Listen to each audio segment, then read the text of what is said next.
Sound বন্ধ করে দিই।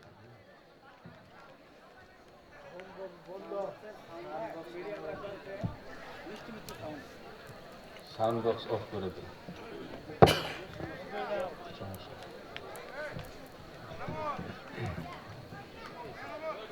আসসালামু আলাইকুম ওয়া রাহমাতুল্লাহ।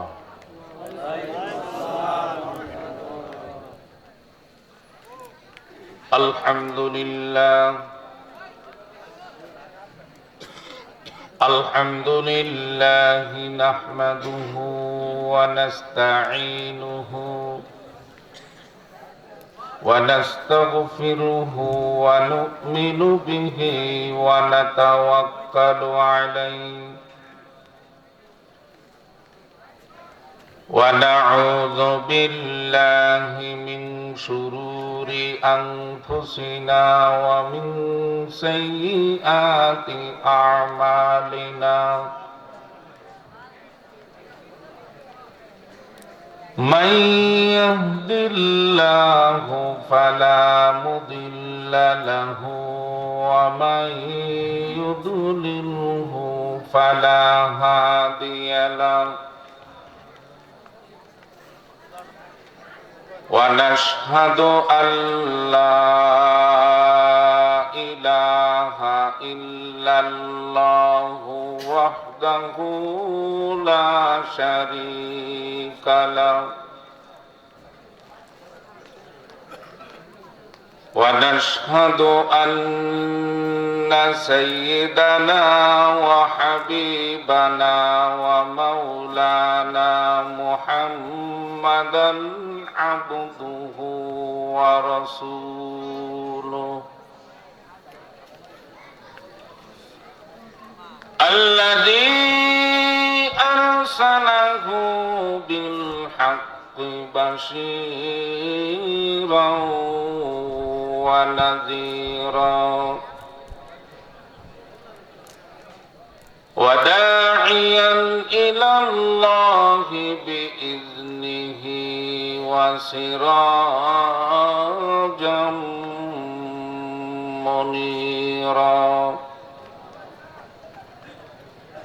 فقد قال الله تعالى في كلامه المجيد وفي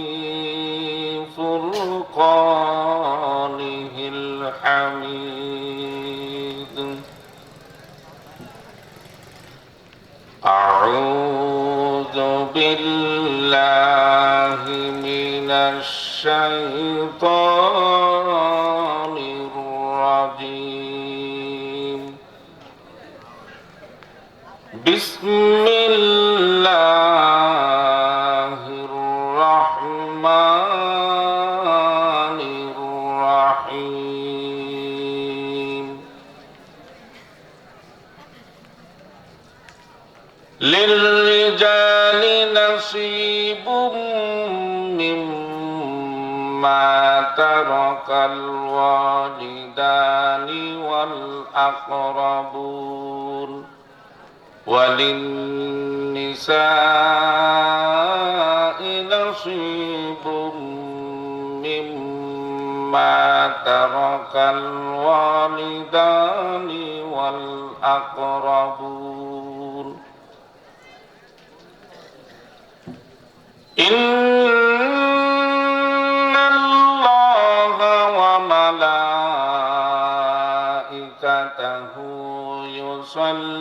يصلون على النبي يا أيها الذين آمنوا صلوا عليه وسلموا تسليما اللهم صل على محمد সবাই পড়ি اللهم صل على محمد وعلى آل محمد كما صليت على إبراهيم وعلى آل إبراهيم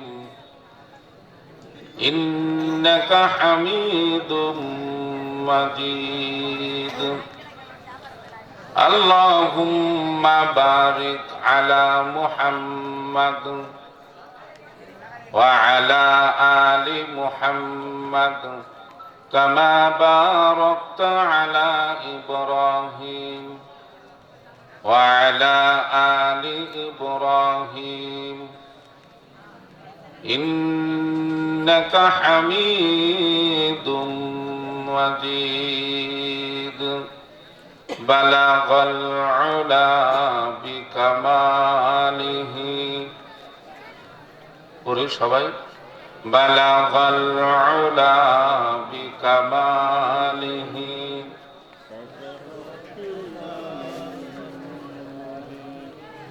حسنت جميع خصاله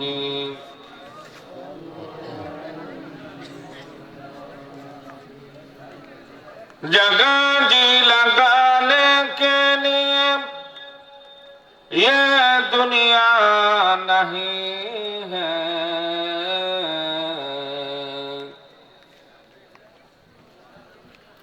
जगह जी लगाने के लिए ये दुनिया नहीं है ये इबारत की जा है तमाशा नहीं है बलगल उला बिकमालिही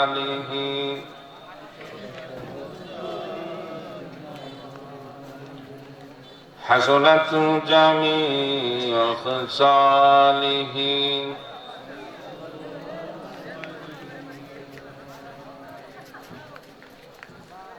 বরাত শিলাশিপাড়া দারুল কোরআন নুরানিয়া ও হাফিজিয়া মাদ্রাসা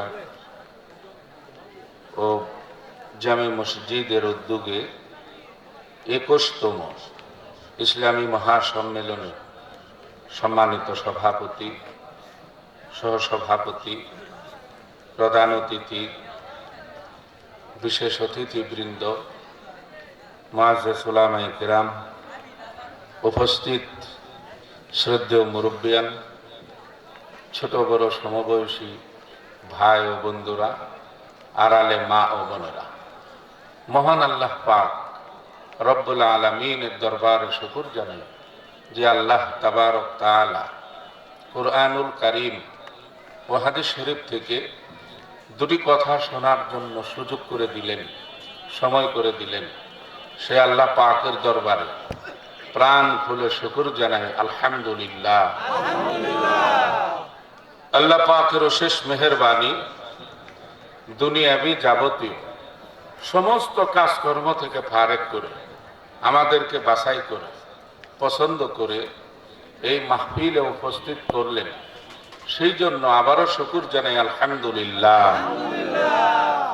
আল্লাহ রাব্বুল আলামিন আমার জবান থেকে পবিত্র কুরআনুল কারীম ও হাদিস শরীফের এমন এমন কিছু হক কথা, আমলের কথা, ইমানের কথা, দুনিয়া ও আখিরাতের কল্যাণের কথাগুলো বাহির করে দেন, যে কথা আজ এই মজলিসে আলোচনা হলে আমলের জন্য, ইমান মজবুত হওয়ার জন্য, দুনিয়া আখিরাতের কল্যাণের জন্য উপকার হবে, সেই সব কথাগুলো আল্লাহ আমার জবান দিয়ে বাহির করে দেন, বলি আমিন। সম্মানিত মুসল্লিয়ান, আজ যে বিষয়টা আমরা কথা বলবো, আল্লাহ তৌফিক দান করলে, যেহেতু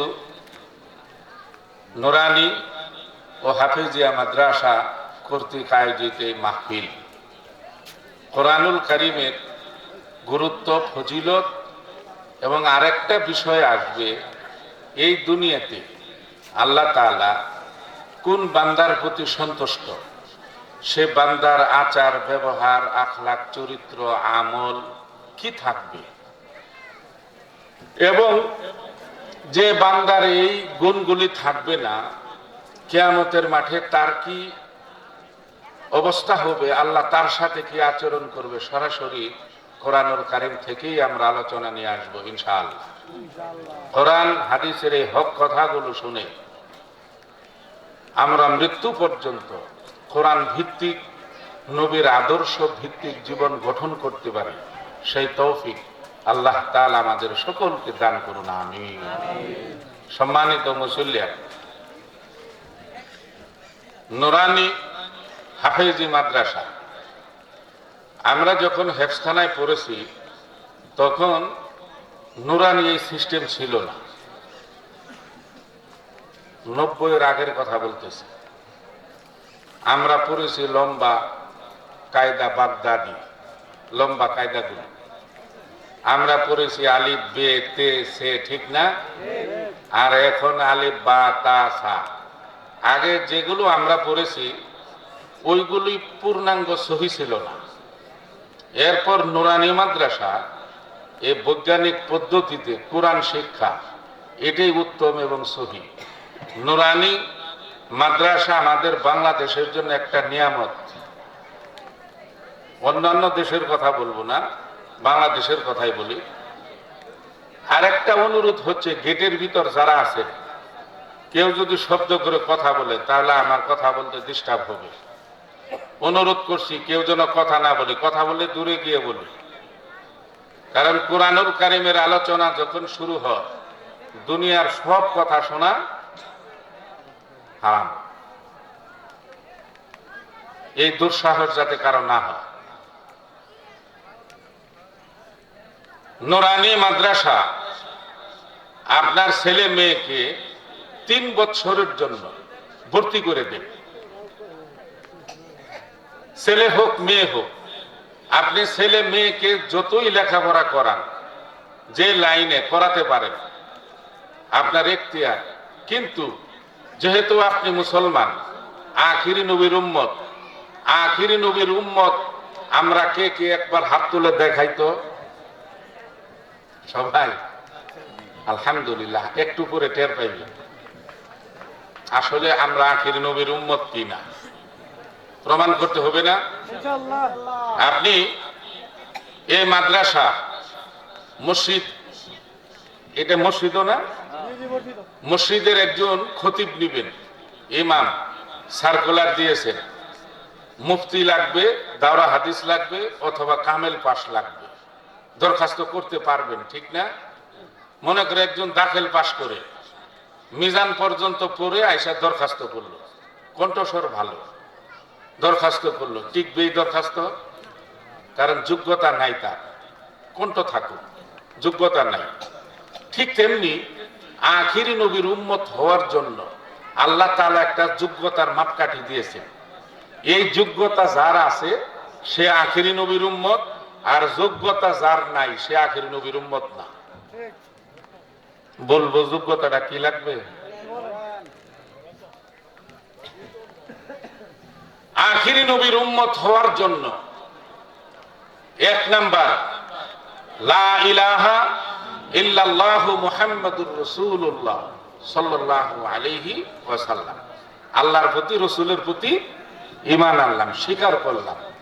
এরপরে আখিরি নবীর যে গুণগুলি থাকবে এবং আখিরি নবীর উম্মত বলে যে আমি দাবি করব, তার 1 নাম্বার যোগ্যতা হচ্ছে সহি করে কোরআন তেলাওয়াত। সহি করে কোরআন পড়লেই চলবে না। আমরা কিতাবে পড়েছি যে বাজে লোক কোরআন পড়তে হি কোরআন উন পর লান্নত পড়তে হি। যারা কোরআনকে সহি করে পড়ে না তারাই হলো ইসলামের দৃষ্টিতে বাজে লোক, ফালতু লোক।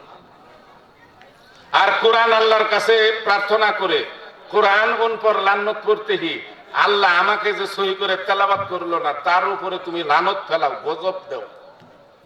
কোরআন দোয়া করে সহি শুদ্ধ করে কোরআন তেলাওয়াত। নামাজের মাসআলা মাসাইল, নামাজ ভঙ্গের কারণ, ওযু ভঙ্গের কারণ, তারপর পাক না পাক, হালাল হারাম, দৈনন্দিন জীবনে প্রাথমিকভাবে চলার জন্য কারো দ্বার প্রান্তে যেতে না হয় যে সুন্নতগুলি, এতটুক ওইলে অর্জন করা প্রত্যেক নারী এবং পুরুষের জন্য আল্লাহ ফরজ করে দিয়েছে, বাধ্যতামূলক। কোন ব্যক্তি যদি এতটুক অর্জন করলো না তাহলে সে আখিরি নবীর উম্মত দাবি করতে পারবে না। আর দাবি করলে ওইটা টিকবে না। কিয়ামতের মাঠে নবীজি বলবেন সুকান সুকান লিমান গায়রা মিন বাদি, তুই দূর হয়ে যা, আমার কাছ থেকে দূর হয়ে যা, তুই আমার উম্মত না। শেষ। এরপর আপনি কোরআন সহি করে পড়তে পারেন না, নামাজ পড়েন 5 ওয়াক্ত, রোজাও করেন, হজও করে আসেন, যাকাতও দেন, সব কিছু করেন, কিন্তু কোরআন পড়তে পারেন না সহি শুদ্ধ করে। আল্লাহ রাব্বুল আলামিন কোরআনুল কারিমে ঘোষণা করেন এই বান্দার সাথে যে আল্লাহ আচরণ করবে। আল্লাহ বলে দিয়েছেন, ওমান আ'রাদা আন যিকরি ফাইন্না লাহু মাঈশাতান দনকা ওয়া নাহশুরুহু ইয়াওমাল কিয়ামাতি আ'মা। যারা কোরআন পড়তে পারে না সহি করে, আল্লাহ কয় কিয়ামতের মাঠে আমি ইয়াউমাল কিয়ামাতি আ'মা, কিয়ামতের মাঠে তাদেরকে অন্ধ অবস্থায় উঠাবো, চোখে দেখবে না। যদিও সে ইবাদত বন্দেগীতে লিপ্ত ছিল দুনিয়াতে, তাদের চোখের আলো থাকবে না। তখন ওই অন্ধ ব্যক্তিটা আল্লাহকে বলবে, আল্লাহ ক্বালা রব্বি, হে আমার রব, লিমা হাসারতানি আ'মা, আজকে হাসরের মাঠে আমি অন্ধ কেন? আমি তো কিছুই দেখতে পাই না। অথচ ওয়াকাদ কুনতু বাসীরা, দুনিয়াতে আমার 2টি চোখ ছিল, আমি সব দেখেছি, কিন্তু আজকে কেন দেখতে পাই না? আল্লাহ আল্লাহ জবাব দিবেন, ক্বালা কাযালিকা আতাতকা আয়াতুনা ফানাসিতাহা। এই না ফরমান, তোকে 2টি চোখ দিয়েছিলাম দুনিয়াতে, আমার কোরআন পড়বি, ভালো মন্দ দেখবি, কোনটা ভালো কোনটা মন্দ, মন্দটাকে পরিহার করে ভালোটা গ্রহণ করবি। এই চোখ দিয়ে আমার কালাম পড়বি, এই জন্য দিয়েছিলাম। আর এই চোখ দিয়ে তুই সারা দিন রাত মোবাইল দেখে, ফেসবুক, ইউটিউব দেখে কাটায় দিয়েছিস। এই চোখ তুই বেহুদা কাজে খাটিয়েছিস, ভালো কাজে খাটাস না। যেমনি ভাবে আমার কোরআনকে ভুলে গিয়ে তুই দুনিয়াবি হয়ে গেছিলি, আমার কোরআনকে ভুলে গিয়েছিলি, আজকে হাসরের মাঠে ওয়াকাযালিকাল ইয়াউমা তুনসা, ঠিক তেমনি আমি আল্লাহ আজকে তোকে ভুলে গেলাম। আছে উপায়? বলতে পারেন হুজুর আমরা কি পড়ি এটা আল্লাহ বুঝে, আল্লাহ আমাকে মাফ করবো। এই সাফা দুনিয়াতে খাটবে, মরার পরে যখন কবরে শোয়াবে সাফার দাঁত একটাও থাকবে না, বাইরে বাইরে ভাঙবে ফেরেশতারা। কারণ চাপা করা যায়, যুক্তি দেওয়া যায় দুনিয়াতে, কিন্তু মৃত্যুর পর কোনো যুক্তি খাটবে না, যা হোক সেটাই হোক। যার জন্য আপনি আজকে মাহফিলে গিয়ে উলামায়ে কেরাম দেখলে বলেন, হুজুর একটু দোয়া করেন, ছেলে মেয়ে কথা শোনে না, বলি না? বাবা মাকে সম্মান করে না, কিসের জন্য করবে? কারণটা কি দেখান। আপনি ছেলে মেয়ের হক আদায় করেন নাই। এখন যে ছেলে মেয়ে বাবা মাকে দেখতে পায় না, সম্মান করে না, আমি বলি কি ছেলে মেয়ে এখনো যে হাত উঠায় না বাবা মায়ের উপরে, এটা কপাল। এই জন্য ছেলে মেয়ের দোষ না, দোষ হলো বাবা মার। বাবা মা ছেলে মেয়েকে আল্লাহর দ্বীন শিক্ষা দেয় নাই। যেটা আল্লাহ ফরজ করে দিয়েছিলেন ওই ফরজ বাবা মা অমান্য করেছে, সন্তানদের অমান্য করিয়েছে। আল্লাহ রাব্বুল আলামিনের নবী বলেছেন, সন্তান যখন কথা বলতে পারবে, হাঁটাচাড়া করতে পারবে, তখন তাকে ইলম শিক্ষা দাও, ইলমে দ্বীন, কোরআন শিক্ষা দাও। আপনি দেন নাই। আপনি পড়াইছেন কিন্ডারগার্টেনে, ইংরেজি পড়াইছেন, বাংলা পড়াইছেন, প্রাইভেট মাস্টার রেখে দিয়েছেন 2, 4, 5টা করে দামি দামি, যেন ছেলে মেয়ে রেজাল্ট ভালো করে। ছেলেরে পড়াইছেন মেয়েদের পোশাক, মেয়েদের পড়াইছেন ছেলেদের পোশাক। ওই ছেলে মেয়ে আজকে বুরকা পরে না, মানুষের কাছে গিয়ে কোন আমি তাবলীগ করি, আমি আলেম মানুষ, আমার মেয়ে হুজুর পর্দা করে না, আল্লাহর কাছে একটা দোয়া করে। আরে মিয়া, কে রে পর্দা করবে? আপনি তো ছোটবেলা আপনি ঘরাইতে পারেন নাই। মেয়েকে ইংলিশ প্যান্ট পরাইছেন, মেয়েরে পরাইছেন শার্ট জামা বাদ দিয়া। মেয়ের বোরকা পরা ফরজ ছিল, বাবা মা এটা আপনি আগে কিচ্ছু বলেন নাই। কিন্তু এখন যেহেতু লজ্জা পান মানুষের মাঝে, এখন বোরকার জন্য আপনি মেয়ের উপরে চড়াও হন। কেন কেন করবে? বাবা মা সাথে আচরণ খারাপ কেন করবে? আপনি দেখান তো, আজ পর্যন্ত দেখাইতে পারবেন একটা হাফেজ, একটা আলেম তার বাবা মাকে গার ধরে বাহির করে দিয়েছে? প্রমাণ আছে কারো কাছে? আছে? আচরণ খারাপ করেছে? আছে? নাই। কারণ এই এলেমটা নুরানি মাদ্রাসা 3 বছরে আপনার ছেলে মেয়েকে 60-70টা হাদিস মুখস্থ করায় ফেলবে। নৈতিক চরিত্র, নবীর আদর্শ কি, আপনার ছোট মেয়েটা, ছোট ছেলেটা এই 3 বছরে মোটামুটি কোরআন হাদিসের জ্ঞান প্রাথমিকভাবে যা দরকার এর ভিতরে ঢুকাই দিছে হুজুরে। বাবা মার সাথে কেমন আচরণ করতে হয়, মুরব্বীদের সাথে কেমন, পাড়া প্রতিবেশীর সাথে কেমন, হ্যাঁ কি আচরণ করতে হবে, কি ব্যবহার, কি করলে আল্লাহ খুশি, কি করলে আল্লাহ নারাজ। এই 3 বছরে আপনার ছেলে মেয়েটা মোটামুটি এলেম দিয়ে দিছে। এরপরে 3 বছর পরে আপনি ইংরেজি পড়ান, বাংলা পড়ান, আপনি বিদেশে লেখাপড়া করান, আফসোস নাই। এই যে এখন পাইবেন আপনি বাজারে উঠেছে মূলা,